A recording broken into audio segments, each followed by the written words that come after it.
Okay. So, you love that one. I know you do. This was not too bad, right?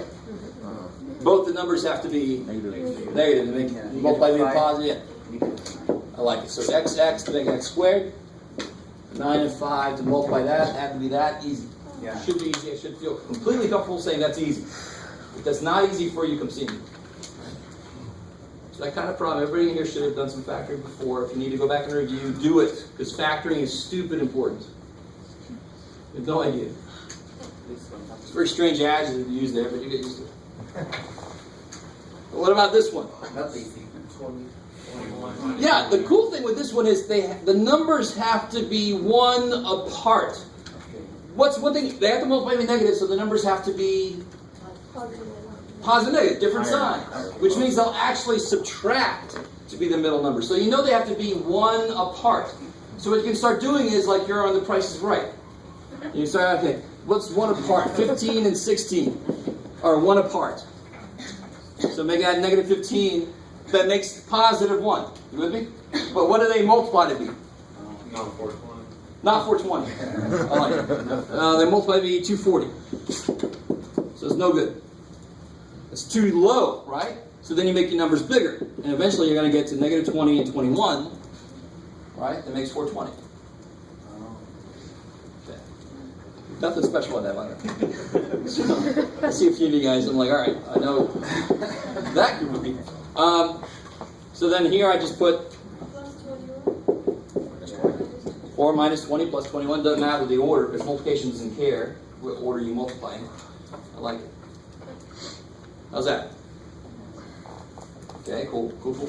See, and that I want you to realize something.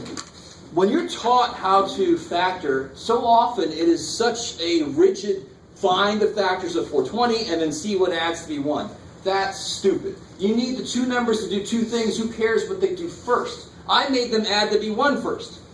And then I check to see if they multiply to be 420. That's a lot easier here, right? It doesn't matter which one you make happen first. You just have to have both of them happen. So make one of them happen and then check to see until the other one happens. Yay. Okay, maybe. So here's where this gets ugly. Why are these two easier?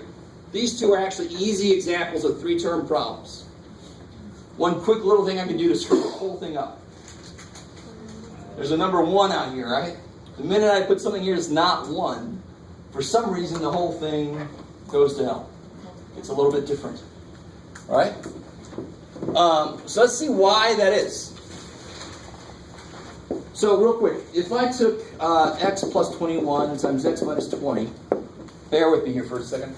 If I FOIL that out, right, and I'll use that as a verb, but why not? Even though I don't like FOIL too much. X squared minus 20x plus 21x minus 420. So this is why we factor the way we do, of course. The last number comes from these two multiplied. And the middle number, in this case, comes from these two added together, right? So that's why it's a very simple process. Again, that's the whole thing with math, looking for patterns. It'll always happen that way, so it can always factor it backwards that way. That's how I approach it. The minute I put a number out front that's not 1. So if I took, for example, 2x minus 5 times x plus 8. Watch what happens. What happens when you multiply this out? 2x squared? So 16x minus 5x minus 40. Now, the last number is that times that. Yeah. But the middle number, is it that plus that? No. No, it's that plus 16 because the 2 screwed it up. You with me? So I can't, if there's a number out front that's not 1, I can't just get 2 numbers that multiply the last dude and add to be the middle dude because those aren't the numbers that add to be the middle dude. They're not. How are we doing so far? Good. I like it. In fact, the middle numbers, 16 and 5, what do they multiply to be? 16 times 5. 80, which is 2 times 40, isn't it? that 2 messed with it. Normally, the 2 last numbers are going to multiply to be this last number, right? But not here. These 2 middle numbers multiply to be this times that. So that kind of gives us an idea of how to work this backwards. How to actually, when there's a number out front that's not 1, what method can I use? So let's try one. That's examples of multiplying stuff out. Let's look at the factoring. How's this going to work? So if I have an example like this here, this is one that I know that works.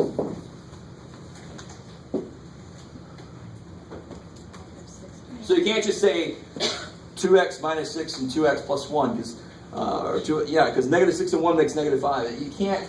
That's not going to work. In fact, that would be completely wrong. Yeah, sometimes it's called master product. I actually call it the surefire method, because that's what I was told when I was taught it. Surefire. I hate master product. Yeah, it just sounds like something from the movie Tron or something. Master products, come on.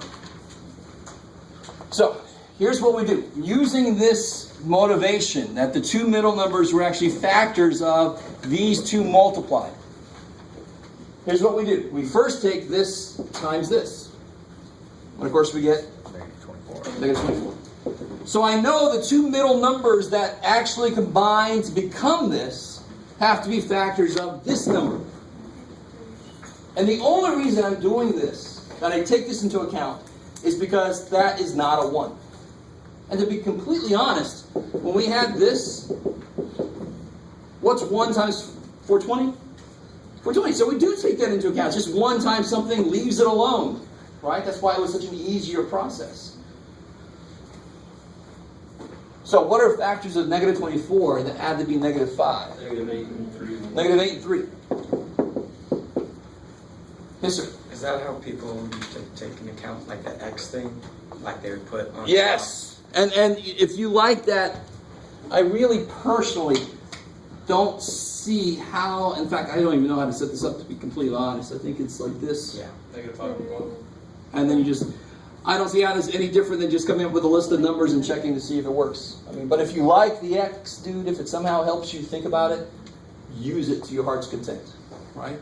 There's other methods here. There's a method called the Texas Slide, believe it or not. It's not something not a country line dance. It's actually, thankfully, because I wouldn't do it. But it's a whole other process. So if you have a different way to do this, there's the trial and error method, which is where you just put, maybe it's 4 and 1, and maybe it's 6 and 1, and no, that's not it. Let me try something else. That doesn't seem very exciting, but some of you guys might do it that way. So if you have a different way to do it, show me the work, and if I like it, sometimes I'll steal it from you, and I'll start teaching it that way, right? Because sometimes you guys have seen methods I haven't seen. There's no way I can see every method to do everything. So I love to steal it from people, or to appropriate it.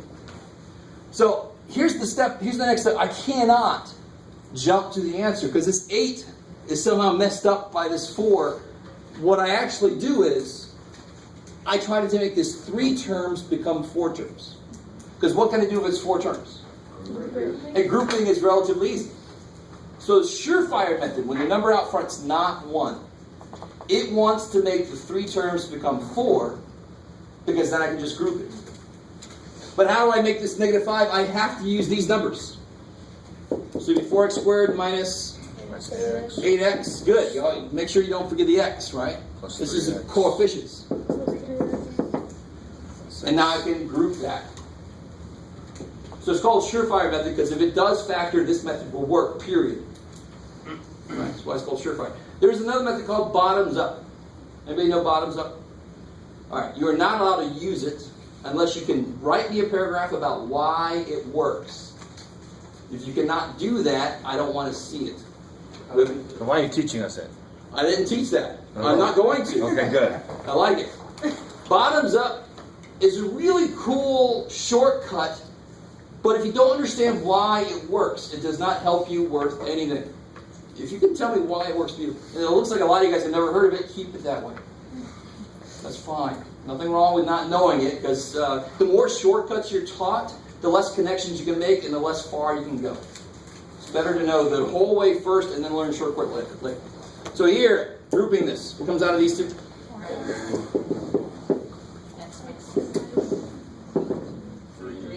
So you can take a positive one out here because it's already positive.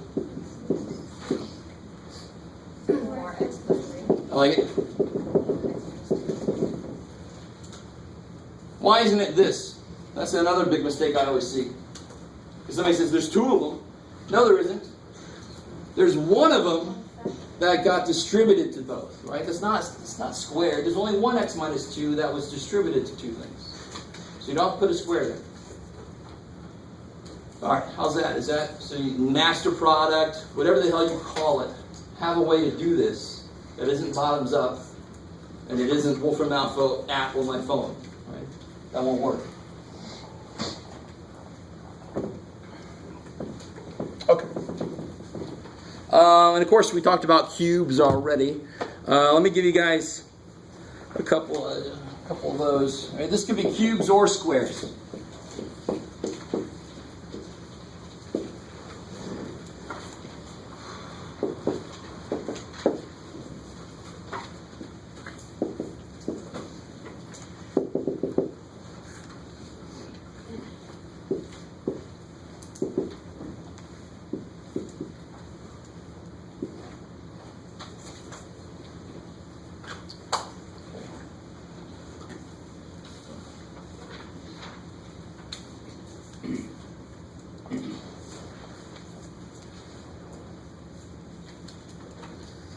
The idea is if you can cut everything in half, multiplicatively, it's a squares.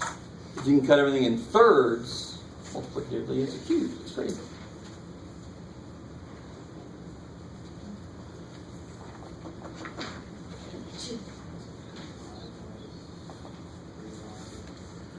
So for example, can you cut 10 up into 3 parts? No. No.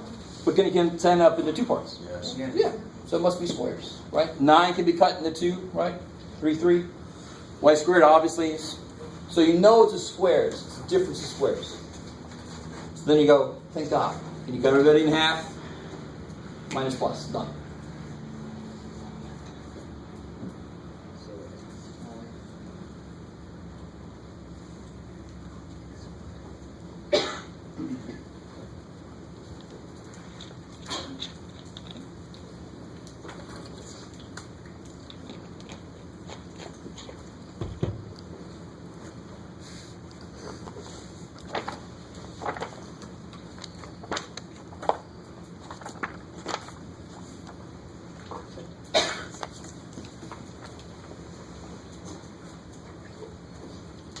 So I really desperately want you guys to get this here. So if it's 2 terms, you always try GCF first, and then neither one of these has a GCF. If it's 2 terms, it can only be cubes or squares. And normally it's pretty easy to tell which one it is. Right? 3 doesn't go to 10, so therefore it must be squares if it's anything. So x10, if you cut it in half, it's x5. That would make x10 when you multiply it back out, right? Yeah. That's beautiful. Cut everything in half. Minus plus 3y. 3y. 3y. See how they have exactly the same terms, different signs in the middle. That guarantees the middle term would cancel. That's why I have 2 terms, not 3. How we doing so far? That'll be good after you explain it. Okay, good. As long as it maintains. It'll be good for a few seconds. Huh? Is that the answer? Yeah, because it's going to go further on either one of those. Okay. Yeah, good. 3 won't go into 5, 2 won't go into 5. It's neither one of those is squares or cubes. I know I'm done. That's done. Yeah, because neither one of these can go any further. I can't cut y up at all, really. I can make it square root of y, but do you want to? No. Can you make it to decimals or not? How do you mean? Like 1.5 or something like that? Oh, well, this would have to be like square root of 3, which of course is 1.7. Whatever. Yeah. So you can't cut it in half. So be really, really careful. I'm glad you said it. When I say cut this in half, I don't mean 4 1/2, right? I mean cut it in half multiplicatively. So square root of 9, square root of 9, 3. Okay, I know I'm done because of 5th power, I can't really do anything with it. So what about this guy? You know it's a cube, so you immediately put little dude, big dude, right? 2W squared. I like it. So you break everything in thirds. So this will be 2w squared, 2w squared, 2w squared. This will be 3a, 3a, 3a. You don't have to do this if you don't want to, but it's not bad. Keep yourself straight. You put 1 2w squared there. Plus, good. 1 3a. So one of each goes in the little dude because he's a little dude. So then the other two things go in the big dude. So what goes here? 4W4. Good. 4w4. So real quick, you get your 8w6 check, right? At the end would go. Good. The other two 3a's, which makes 9a squared. So you do get your 27a cubed. Check. And then you need the cleanup dude, right? What's his name from Pulp Fiction? The guy coming in and hosing down? No, Pulp Fiction? The cleanup. The final, isn't it? So what goes in the middle? Multiply these. So what do you get? You get 6. Good. 6w squared a is fine. You can do it out of alphabetical order. Who cares? Is there like an animals thing? The fox or something. Yeah, the box. Yeah. Thank you. 'Cause you know, it would keep bothering me in the back of my head. Pretty sure it's a fox. Everybody else is like, who gives a shit? No, it's not the fox. It wasn't a fox. It's It feels Winston right. Wolf. Say again? Winston Wolf. The wolf. Yeah, the wolf. All right, good. All right. We got a Pulp Fiction aficionado. Well, Tarantino. Tarantino, yeah, even In better. general. I like it. That from Vestal Dawn series is actually pretty good. All right, and here's the thing: never try to factor the big dude because you can never do it unless there was a GCF you forgot about. You with me? The only way that the big dude can do anything is if there's a GCF you didn't do in the first place. The big dude will never factor. Don't waste your time. So don't factor, like try to check it. Yeah, don't try to factor this any further. You can multiply back out to check it, but don't try to break this guy up because he cannot be broken up. Yes, ma'am. On our tests and quizzes, do you give partial credit if we're like kind of doing it correctly? I give partial credit. Okay. Yeah, so the only way you can lose all the points is to leave it blank. Okay. And the only way you can use most of the points is to have something that's not anywhere near the right way. Okay. Right. And real quick, there's something I forgot that's really kind of nifty to see. So, we discovered on this problem here, real quick, we discovered that this was, is it this? 3x, yeah. Now watch, this is kind of nifty, I like this, and I can't believe I almost forgot this. That's done, right? That would be it. This is just me. This is me doing something you never have to do. Understood? I always get people like, when do we do that? Never. You don't have to do this. What is x? Random number. Anything you want it to be, right? So what if x was 5? Stay with me now. Because I can make it whatever the hell I want to. So the problem's done, I'm just going to play. And that's not a word you hear often in math, which is too bad, because there's a lot of playing you can do in math. You don't have to be a complete geek to do it either. Okay, so what number is this if x is 5? 5 squared 25. times 4 minus 5 times 5 minus 6. What do you get there? Careful. 69. And over here, if x is 5, what's this first piece? 23. And what's 23 times 3? So what you've done, in essence, is when you do this equals that, you factored an infinite number of numbers. Because what could x be? Whatever. Anything. You guys kind of with me? So somebody says, what did you do today? You didn't probably do much. I factored an infinite number of numbers. That's what you remember? What did you do? You kind of with me? A little bit? So you guys like, whatever, dude. All right. Okay. So, last couple things. Don't get too excited. But the last couple things I want to do, I want to get into chapter 7 a little bit. But before I do that, this is still chapter 9, section 9.6. Now is where we start talking about trying to set things equal to 0. So for example, if I had, how do you solve that? You go x minus 7 to 0. Good. You would not FOIL this, right? That would be going backwards.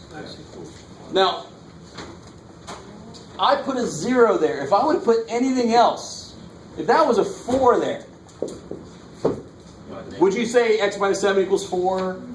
No. The only number I could put here that's very specific, because how many things multiply before? An infinite number of things. 1/4 times 16. -2 times -2. 4 times 1. Right? 1/80 times 320.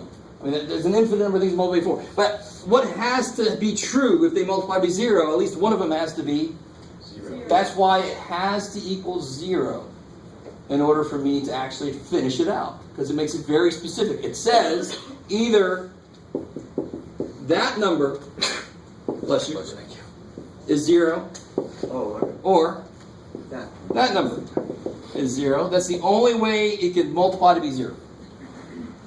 So it's got to be a 0 over there. If it's not a 0, that would suck. Because then you have to FOIL this out, suck the number in, refactor it. Right? It's got to be equal to 0. And of course, what do you get there? 7. Yeah, -3 over 2. I like it. Subtract 3, divide by 2. So of course, you know they're not going to start like this. You're going to start all messed up. You got to get it all together. You got to factor it. Is this familiar? You guys remember this? What time is it? Okay. So for example, if they had one last one we'll do before we get into chapter 7.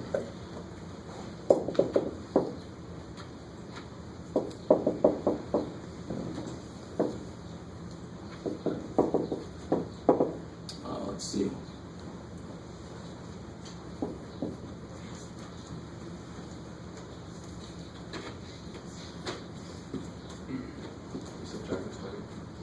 All right, good. Probably before that, FOIL it out. Yeah, good. Because, and of course, people don't like to do that because you know you're supposed to factor and you're like, it's already factored. Why would it do this? Because you have to. It's too bad. It's not equal to 0. Some poor idiot factored this but didn't make that 0. So you got to undo what they did. What do you get?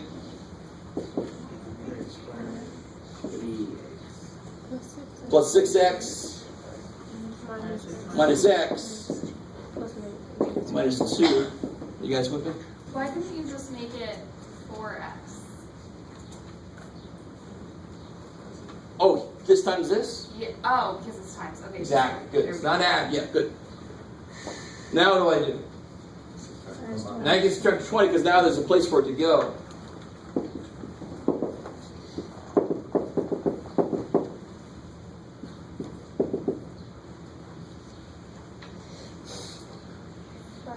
Now you guys finish that up.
So what's the first step here? Good. So you get -66. I like it. 11 and 6 to make 5. Which one's got to be negative? Good. Smaller, each got to be negative. Those two numbers I used to do what? Good, but more specifically, I have to take the middle term and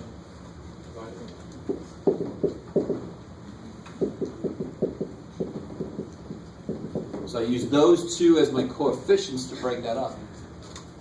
Just for example, to make 4 terms, I could have made it 3x squared plus 2x plus 3x minus 22. That makes 5x. But the grouping would never work. Doing this makes a grouping that's guaranteed to work. That's why that step is there. So then, it comes out of here. What's your switch?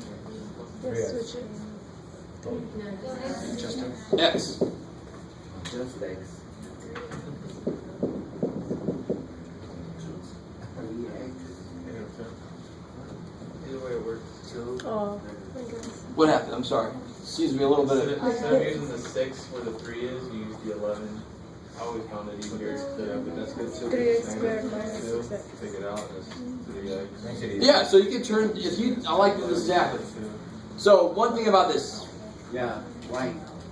you could put these in any order you want to. Oh. Now to tell you honestly, I normally would put, if there's a negative and a positive, I would put the negative here, so the negative won't screw me up on this next step. Kind of with me? It doesn't matter, we'll do it both ways. What comes out of these two? Negative 2.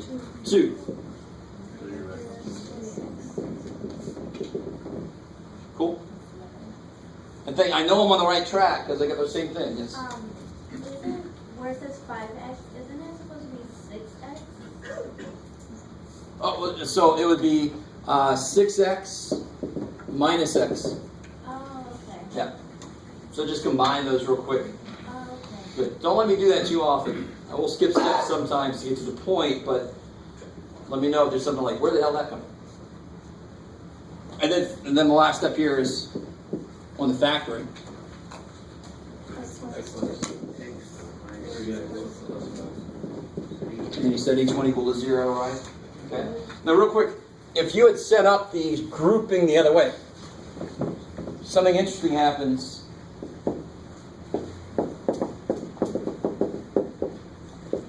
For one thing, it looks a little easier in a way, because what comes out of these two? 3. 11. So what's on the inside here? Yes. X minus 2 is on the inside. What's on the outside? 3X. What's on the inside here?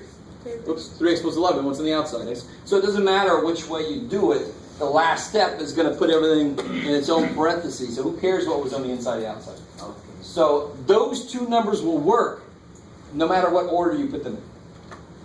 Which is really kind of nice. Can't go wrong with that step. Right? So to finish this out, 3x plus 11 equals 0.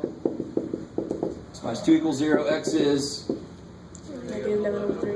negative 11 over 3 or Negative. 2. Okay, good. Good. Okay. And real quick, I know I keep saying something about this, but please, dear God, if everybody around you is like nodding their head yes, they're not necessarily telling the truth. Trust me, I've learned this. For some reason, they want me to think everything's fine. So don't feel like I'm the only one that doesn't understand what the hell's going on. That is not true. Trust me, right? Do not take people's going like this to mean that they really understand everything. So please stop me if there's something that doesn't make sense, right? That's a general theme of the class. Okay, so I want to do a little bit out of 7, and we're actually going to get out a little early today, which is good.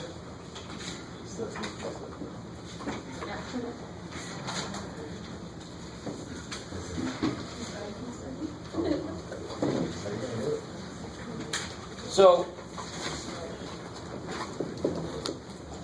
let me do this. Real quick, what's 6 divided by 2? Why? Because 2 times 3 is 6. Good. All right.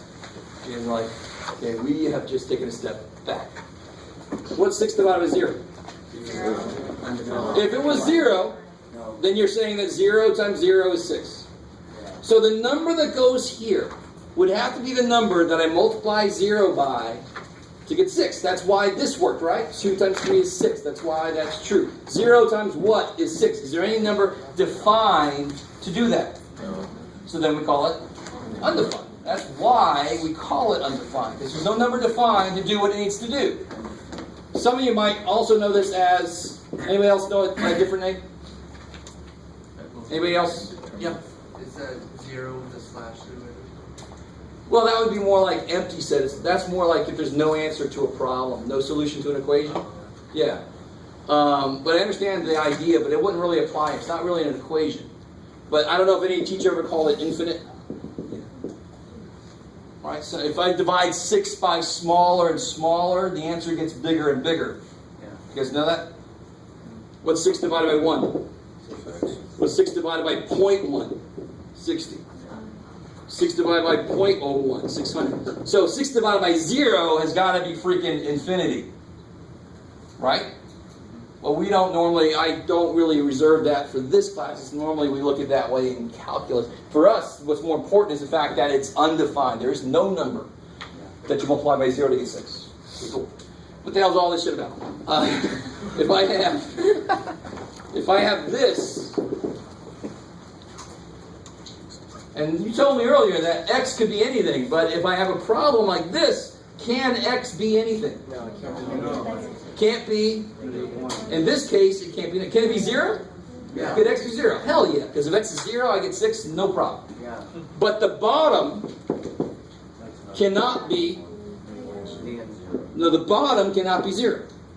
So if you sort of solve that inequality, you'll get x can't be -1. You kind of with me? Does that make sense? It's exactly this. But when I throw variables in, you go, oh, I can't put a value in that will make the bottom 0. Because then the whole thing freaks the hell out. So x can be anything except -1. Some of you guys might even know how to write it like this. What's the lowest it could be? If it could be anything except -1, what's the lowest it could be? Negative infinity.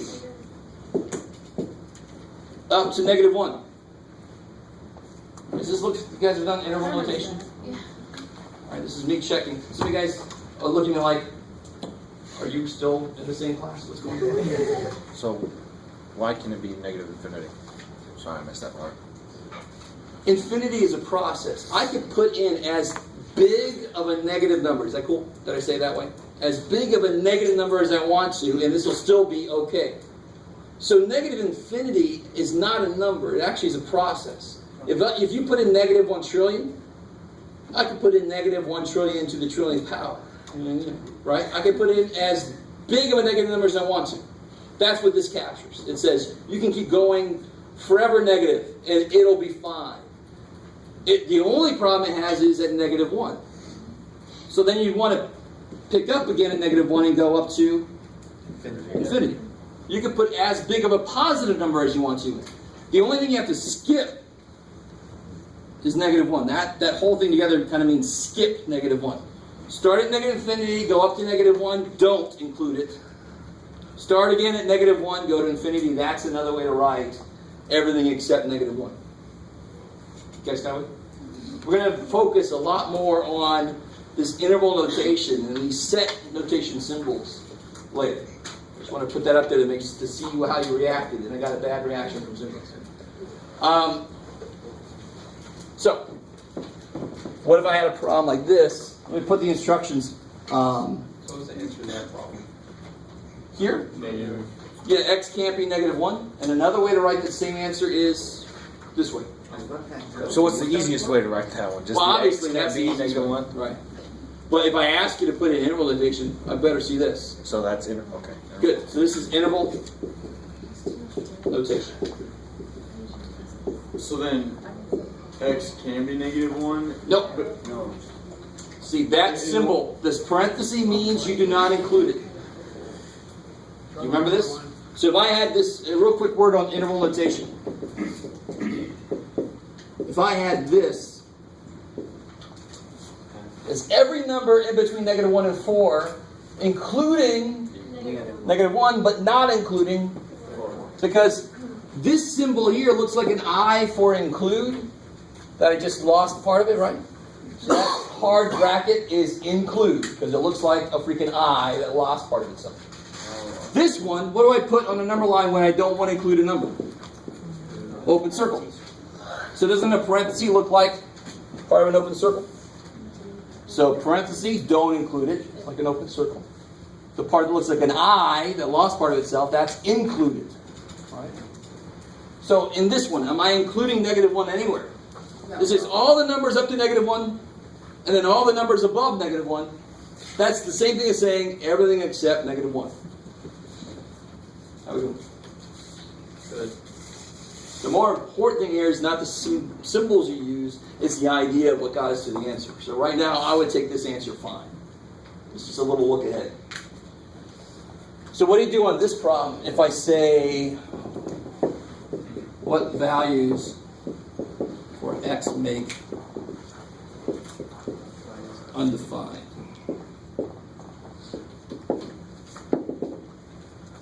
Don't talk to me about my grammar.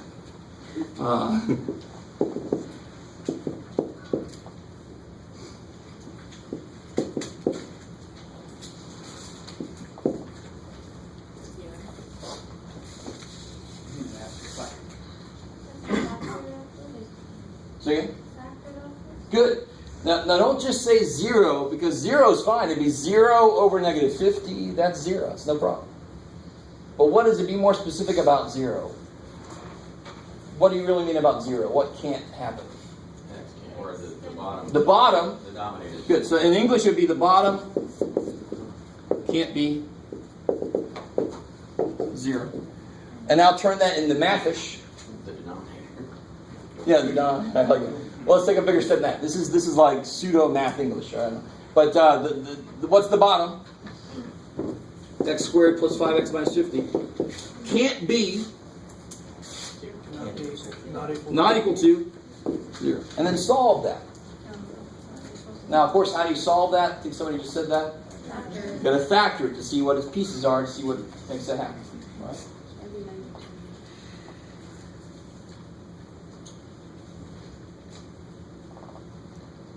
Still, what do you do with the 5x?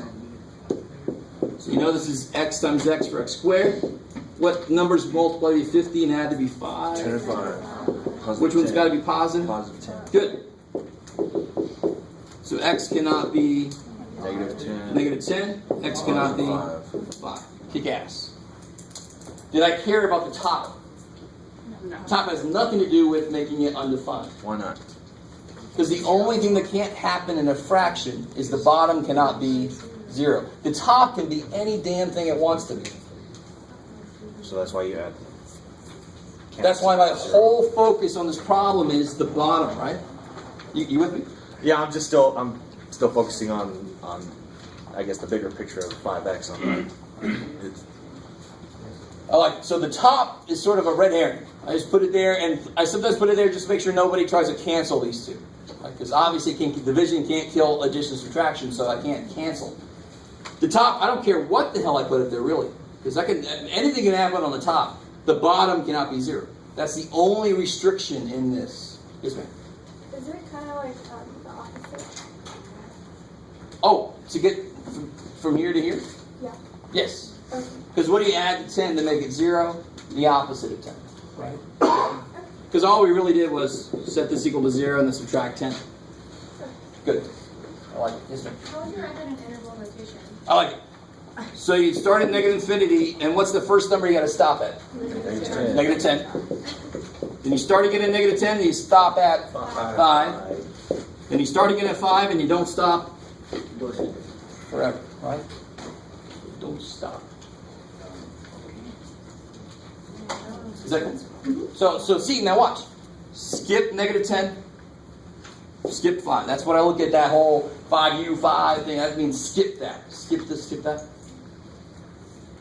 Freakiness. Okay. So that's one question they could ask you about these things. And real quick, I kind of got into this in one way. I was kind of trying to figure out how I wanted to get into this. But really, the kind of things I'm writing, these are what kind of things? These expressions. What kind of expressions are they? If I put a value in for x, what am I going to end up with? Fraction. Fraction, I love it. Sweet. I know, actually, I have no idea what he wants from me. So these are actually, and another word for fraction, a fraction is a type of rational number. Do you remember those ratios, right? That's what a fraction is, a ratio. We call them rational numbers. So this would be what's called a rational expression, because it's a ratio of, in this case, two polynomials, right? Two algebraic expressions. This is a ratio. That's the main thing. So the bottom can't be 0 in any rational expression. We know that already. Bottom can't divide by 0. But what else can you do with fractions? For example, if I had 18 over 50, you can reduce. And I would hardly ever do this, but isn't 18 2 times 9? And isn't 50 2 times? 25. So that's why the 2's cancel, right? Very few of us would ever write that, right? You just go 2 goes into both, so divide by 2, divide by 2. You got it with me? Yeah. So the reason I like to do this, and just to remind you guys, variables are numbers. They're just numbers I don't know yet. So everything that numbers do, variables must also be able to do, because they're freaking numbers, right? So if I can reduce something that looks like this, possibly, right? I should be able to reduce something that looks like this. Yeah.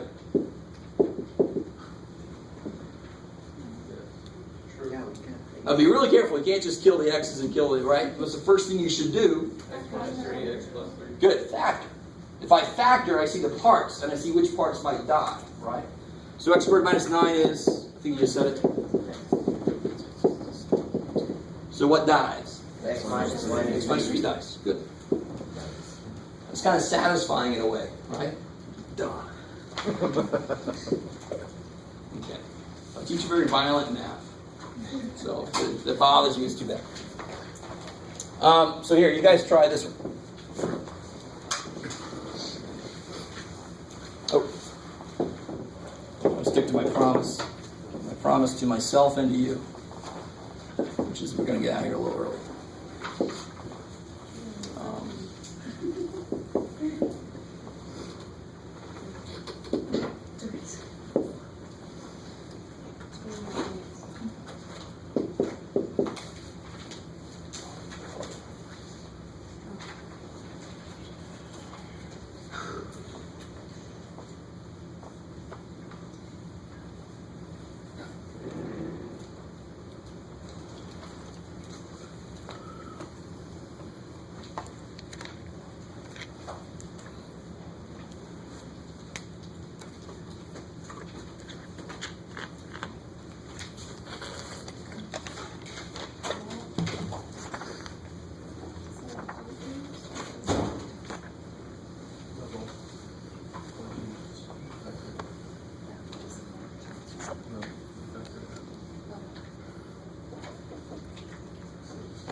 So really, here's the power. You know what they're going to do now. They're just going to give you uglier and uglier little factoring problems. It's like 2 factoring problems in 1.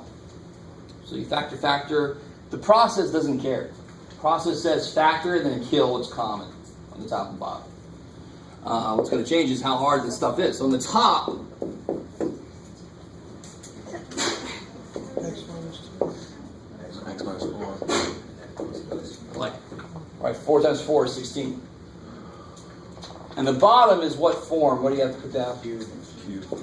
It's a cube, so you put little dude, big dude. I just try to get you guys to say that, but you're not going to. So the little dude, 4. good. So the little dude gets x minus 4, good. Because it's minus. So the big dude's got to get, X squared. and at the end, 8. 16. Pass. Careful, got to be multiplied.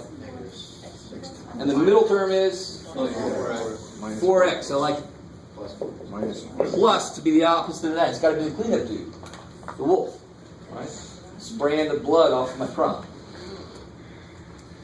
you can take out the x minus 4. Good. So now you can kill the x minus 4. Die. So the answer is just x plus 4 over this dude. Yes? Which part of chapter 7 are we covering? This is section 7.1. Okay. Yeah. And to be honest, I mean, that's all we're going to do today, but all 7.2 does to you is what would you do on this problem here?